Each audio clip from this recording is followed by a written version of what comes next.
Un prêt de 60 millions d'euros de la Banque africaine de développement pour développer l'entrepreneuriat et les compétences dans l'industrie a été signé avec le Cameroun. Avec ce financement, le Cameroun entend renforcer les capacités des acteurs et du système éducatif et promouvoir l'entrepreneuriat des jeunes et des femmes à travers un accompagnement technique et financier.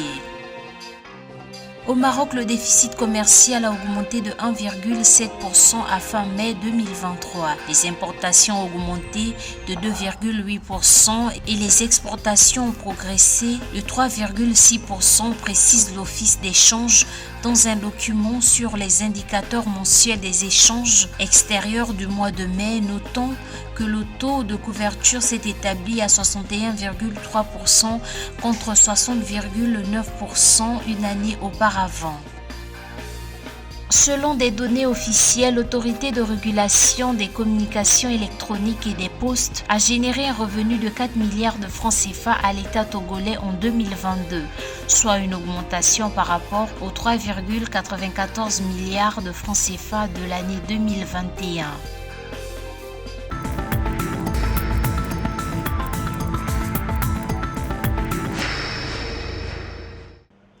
Face au manque de financement auquel sont confrontés les jeunes, la Banque africaine de développement a accordé un prêt à hauteur de 60 millions d'euros au Cameroun pour développer l'entrepreneuriat et les compétences dans l'industrie. Une annonce rendue publique le 14 juillet 2023 par le conseil d'administration de la BAD. Le financement de la banque permettra de former des ressources humaines qualifiées capables de contribuer au processus d'industrialisation et au développement des secteurs porteurs de l'économie camerounaise. Le montant de plus de 40 milliards reçus de la BAD doit, pour être efficace, être beaucoup plus un instigateur de l'entrepreneuriat et l'industrialisation en milieu rural, mais aussi un instigateur pour contribuer à autonomiser les entreprises dans principalement deux grands secteurs. Les IT, tout ce qui est start-up, mais aussi le secteur agricole, la transformation agricole, la prolifération des chaînes de valeur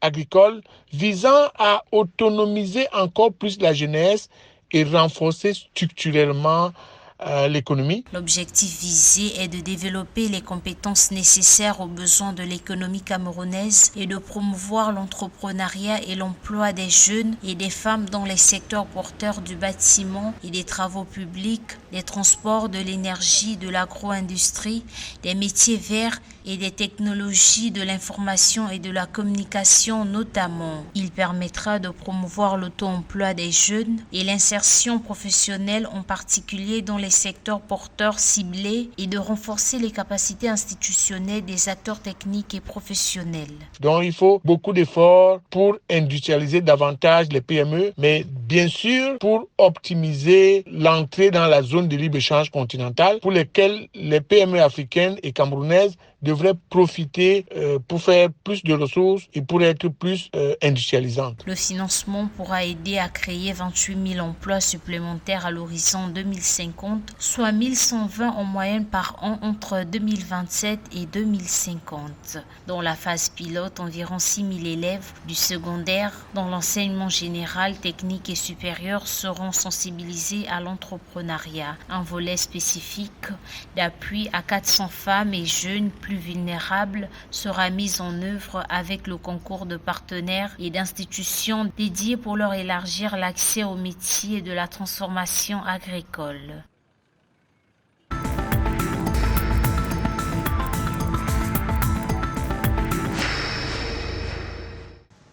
Selon l'Office d'échange, le déficit commercial du Maroc s'est établi à près de 116,58 milliards de dirhams à fin mai 2023, soit une hausse de 1,7% par rapport à la même période une année auparavant. Les importations ont augmenté de 2,8% et les exportations ont progressé de 3,6%.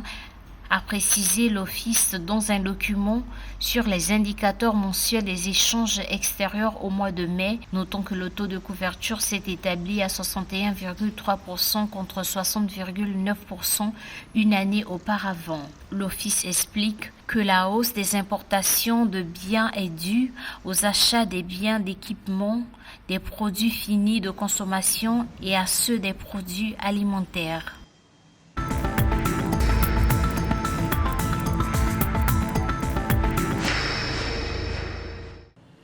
L'État togolais a reçu en 2022 4 milliards de francs CFA de revenus de l'autorité de régulation des communications électroniques et des postes, une augmentation par rapport aux 3,94 milliards de francs CFA de l'année 2021, indiquent les données officielles de l'ARCEP. Cette progression des recettes de l'ARCEP s'inscrit dans la dynamique impulsée par le gouvernement togolais pour faire du pays un hub numérique conformément à sa vision Togo Digital 2025. Notons que depuis octobre 2020, l'ARCEP a enclenché une série de procédures de sanctions qui ont abouti à 3 mises en demeure et 3 pénalités financières conséquentes.